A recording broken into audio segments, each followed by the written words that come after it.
All right, Hans Temstor here with Jamaine Ortiz. How you feeling tonight, man? Feeling great, man.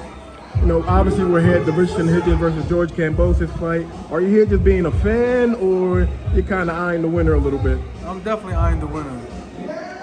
140-pound division, you know, so anybody who's fighting in it, I'm on the lookout, and anybody who wants to smoke, I'm here to clear the way. What do you think about Kambosos getting a title fight after only one fight? Do you think he kind of deserves it because of the accolades he got at 135, or do you think it's kind of BS, man? Man, I don't think it's even topic of discussion to talk about deserve or not. We understand the game of boxing. It's all politics. It's all about what can sell, and that's the game we're in. So it's about earning the game and playing it right. So I don't even talk about that anymore, to be honest.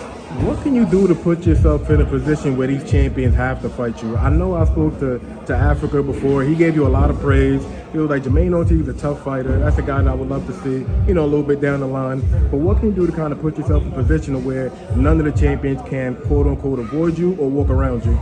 Well, I'm gonna let y'all know next week I got some big announcements coming soon, and soon enough I will be mandatory. So all that talk of, you know, what can I do to put myself in a position where people can't avoid me, it's all said and done because I will be mandatory. I have to ask you about Lomachenko. You know, he did just retire. You gave him a really tough fight. A lot of people thought you actually won that fight. What are your thoughts on his career and him hanging him up, man? He had a great career. You know, Eastern Europeans, they tend to turn professional a little bit late. So for his career, we wanted to see a lot more. But he's definitely put a lot of rounds in the bag, especially in the amateur game. And he kind of accelerated the professional. So it's time to retire. You know, boxing is a young man's sport. I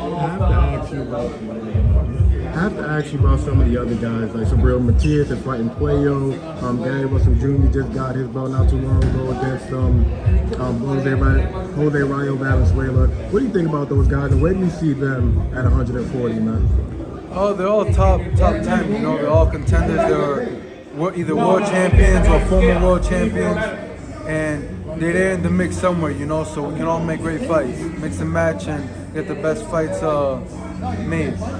Are you over the whole Teofimo Lopez rematch thing? Everybody thought that it was kind of a 50-50 fight. A lot of people thought you won.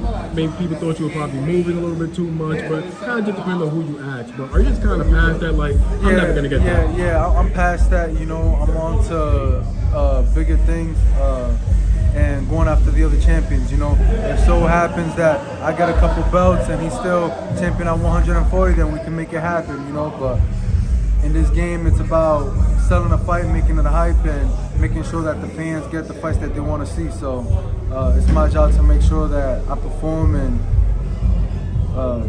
be exciting and make sure that the fans want to see me.